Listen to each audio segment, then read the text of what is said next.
السلام عليكم ورحمة الله وبركاته. اخواتي واصحابي عاملين ايه؟ يا رب دايما تكونوا بخير.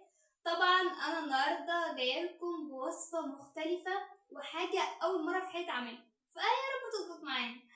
النهارده ان شاء الله راح اعمل لكم طريقه الحواوشي. طبعا احنا هنعمل حواوشي بسيط وسهل وخفيف للبنات لسه مبتدئه، وطريقه سهله جدا وبدون اي تكاليف. بس قبل ما نبدا ونعمل اي حاجه ما تنسوش تصلوا على النبي صلى الله عليه وسلم وتعملوا اعجاب للفيديو وتشتركوا في القناه وتفعلوا زر الجرس عشان يوصلكم كل جديد. يلا بينا نشوف احنا هنعمل الطريقه ازاي، وهقول لكم كل حاجه بالتفصيل. يلا بينا، بسم الله. ونبدا بسم الله الرحمن الرحيم. بصوا انا هحط بالبركه بس عشان بس ايه بنات المبتدئه لسه. ده 1 ده دقيق، تمام، 2 3 4 كفايه، 4 كوبايات دقيق كفايه عشان بس ايه الكميه متكونش كتير اوي. بصوا هنحط كمان كوبايتين دقيق او كوبايه ونص دقيق. تمام كده انا حطيت 5 كوبايات ونص، كده حاطه 5 ونص. هنحط بقى دلوقتي ايه الخميره. بسم الله الرحمن الرحيم. طبعا واثقه من الخميره دي عشان كده ما عملتلهاش اختبار. ومعانا نص معلقه ملح ومعلقه سكر، تمام. ومعانا كوبايه زبادي لها طعم مختلف. بصوا العجينه بصراحه يعني اقتصاديه عادي، اللي عندك حطيه او اي حاجه. لو حابه تعملها بميه ودي عادي، بس ايه طبعا الحاجات دي بتحلي طعمها وبتديلها طعم احلى. خلاص اهو حطيت كوبايه الزبادي.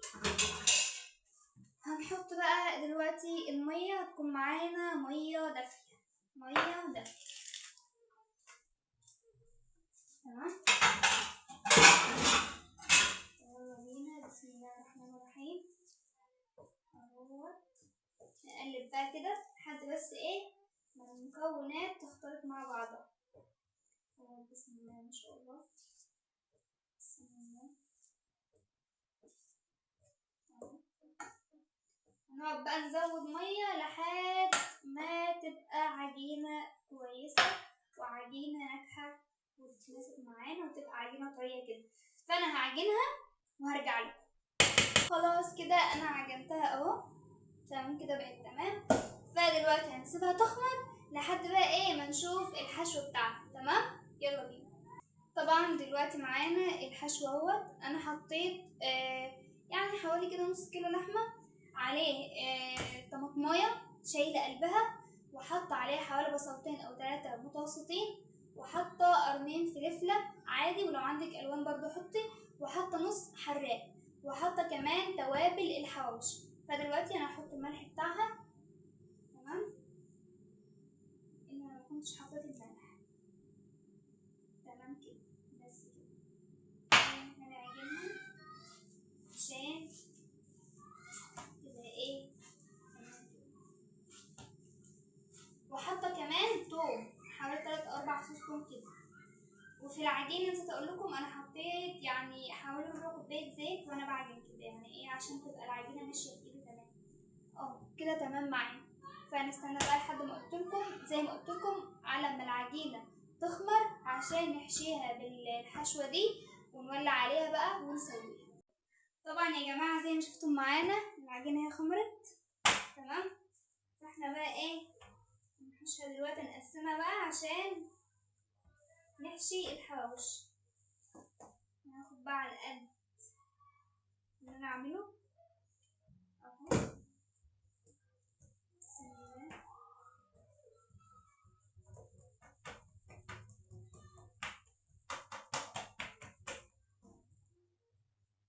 طبعا انا هعمله بحجم اللي هو ايه عادي، لا كبير ولا صغير، برضه على حسب.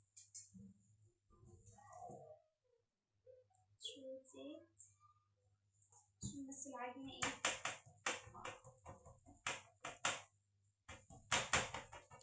ان شاء الله. هناخد بقى حتة لحمة من الحشو اهو، ناخد كمان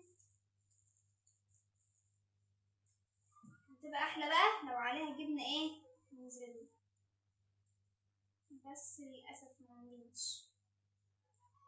اهو تمام. ونفرد بقى.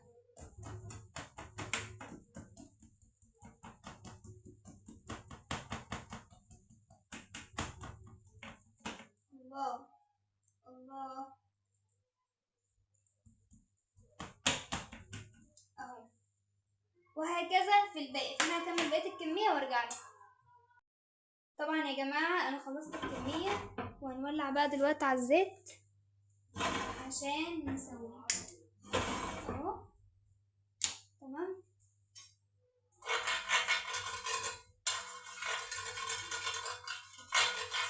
انا مش هستنى لما الزيت يسخن. بسم الله. ايه رأيكم؟ هو ده الحجم دي اللي انا عملته، الكمية اللي عملتها عملت معايا 4 زي دي، عملت نفس الحجم كده. بسم الله.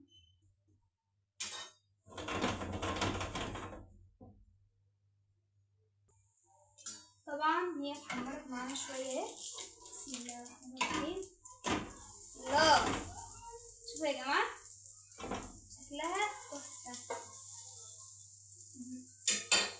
نحمر كمان الجنب ده ونكمل بقية بقى الكمية.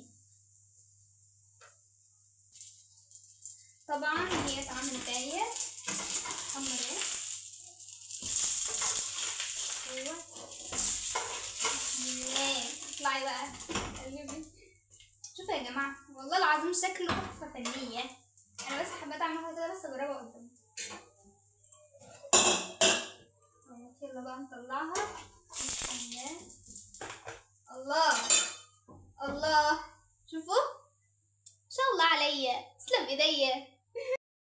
طبعا شوفوا بقى معايا جمال الحواوشي وطعمته، طبعا تحفة تحفة تحفة. تمام. ايه الرابعة طبعا كنت بشوفها استوت ولا لأ، ودقنا منها وكده، فدول 3 ما شاء الله خطير وعمايله سهلة جدا. وطبعا يا حبايب قلبي زي ما شفتوا معانا كده الطريقة سهلة وبسيطة وسريعة وما خدتش معانا اي مجهود. طبعا هي ديت طريقة عمل الحواوشي بأسهل طريقة من غير تكاليف ولا مقادير كتير، فيا ريت يا ريت يا ريت تكون عجبتكم. طبعا انا حاجة تسعدني ان هي تكون عجبتكم. ما تنسوش بقى تعملوا اعجاب للفيديو، تشتركوا في القناة وتفعلوا زر الجرس عشان يوصلكم كل جديد، وانتظروا رد فعل ابو يوسف على الحواوشي الجامد ده. ان شاء الله انزل لكم فيديو على ردة فعله. وبكده يكون الفيديو بتاع النهارده خلص. سلام.